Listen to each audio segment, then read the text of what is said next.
नाम सीमा गौतम है। मैं अम्बेडकर जन मोर्चा की राष्ट्रीय अध्यक्ष हूँ। और मैं जो गांव में समूह लोन से जो महिलाएं, जो लोग, समाज एक दलदल में फंस गया है, जो हर गांव से हम पहले ऊपर से देखते थे कि भाई समूह लोन है, समूह लोन के लिए लोग आते हैं, दे के चले जाते हैं, उससे समाज का उद्धार हो रहा होगा। लेकिन जब ये इस पे हम लोग काम करना शुरू किए तो पता चल रहा कि हर अगर 5 गांव को हम देख रहे हैं तो 5 गांव में से 3 गांव ऐसा है कि जहाँ से 4 लोग 5 लोग घर छोड़ के भाग गए हैं।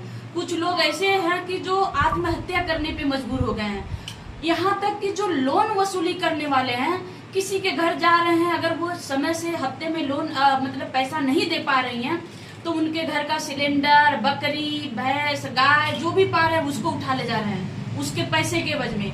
उसके बाद भी अगर उनकी इच्छा है कि तो 2-4 लड़कियों को अपने ऑफिस पे रखे हैं, जो गांव में जाती हैं उनको भेजते हैं, जो समूह लोन वाले हैं।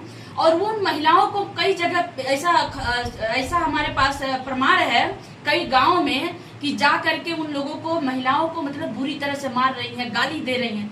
ऐसा हर गांव में हो रहा है। और ये पूरे भारत की बात करूं तो ये पूरे भारत में जब हमने ये प्रेस ज्ञापन हमने जारी किया तो हमारे पास लगभग अभी तक कम से कम 20-22 राज्य से हमारे पास लोगों का फोन आ चुका है, नंबर आ चुका है कि हमारे पास, चाहे वो बिहार हो, चाहे वो झारखंड हो, चाहे छत्तीसगढ़ हो, चाहे दिल्ली हो, चाहे राजस्थान हो, चाहे महाराष्ट्र हो, कहीं से भी वहाँ की उनके समस्या इतनी बढ़ गई है कि वो लोग घर छोड़ने पे मजबूर है या आत्महत्या करने पे मजबूर है।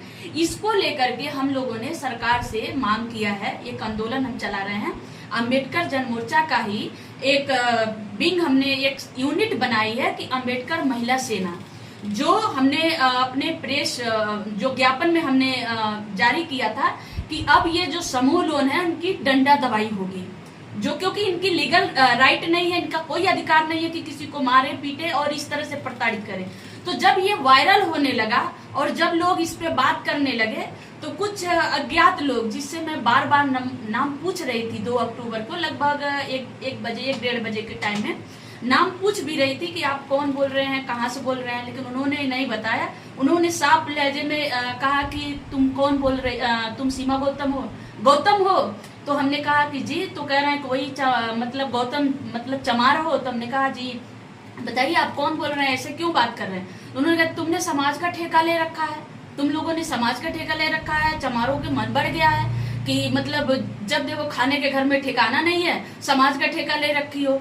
तो हमने कहा कि भैया आपको तकलीफ क्या है, कौन बोल रहे हैं, नाम बता दीजिए। तो तुमको नाम क्या बताए, तुमको पता चल जाएगा, तुमको खत्म कर दिया जाएगा तो तुमको कौन बचाएगा।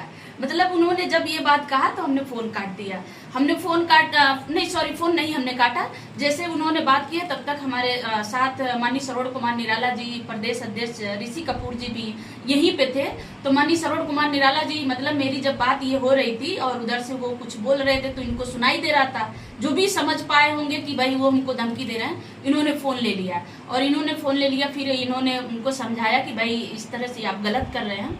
बात होने के बाद फिर आधा 1 घंटे के बाद फिर किसी और आदमी ने मुझे फोन किया कि आपने ऐसा क्यों कर रही हैं, आपको क्या लगता है कि मतलब आप ही सारा सब खत्म कर देंगी, आप ही लोग सबका, मतलब उन्होंने धमकी तो नहीं दिया लेकिन उनके कहीं ना कहीं इस बात का कष्ट था। तो मुझे लगा कि मैं ज्यादा बात करूंगी तो ये भी मुझे गाली देंगे या कुछ अपमानित हमको करने की कोशिश करेंगे। तो 25-30 सेकंड ही हमारी बात हुई। दूसरे जो व्यक्ति बात किए थे हमने फोन काट दिया। फिर जैसे उनका फोन काटा तो 2-3 बार लगातार उनका फोन आई और जो पहले आदमी जो मुझे मतलब अपमानित करने की कोशिश किया, और वो चमार हो, मतलब तुम लोगों का यही है, खत्म कर दिया जाएगा, बहुत सारे लोगों को हमने देखा है, किसी का पता नहीं चलता है, तो उनका भी फोन आया। तुरंत जैसे मैं उनका फोन नहीं उठाई तो उनका भी फोन आया। तो इसके संबंध में हमने यहाँ पे जो भी संबंधित अधिकारी हैं, माननीय राष्ट्रपति जी को भी हमने दिया है, माननीय मुख्यमंत्री जी को भी दिया है, और यहाँ के वरिष्ठ पुलिस अधीक्षक को भी दिया, कप्तान साहब को भी दिया है, आईजी साहब को दिया है और एडीजी साहब को भी दिया है, मुख्यमंत्री साहब को भी दिया है। मैंने सभी को, जो भी जिम्मेदार लोग हैं, सभी को हमने पोस्ट कर दिया है। और मैं कल कोशिश रहेगी, क्योंकि आज मुख्यमंत्री साहब आए थे तो जो उच्च अधिकारी हैं मिल नहीं पाए, तो इसलिए मैं उनसे जल्द ही मिलूंगी।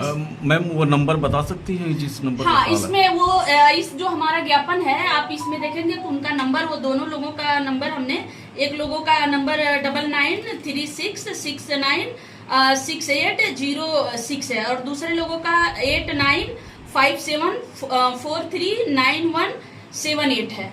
तो ये नंबर भी इस ज्ञापन में हमने नंबर भी दे दिया है क्योंकि उन्होंने फोन किया, तो ये नंबर भी है उसमें।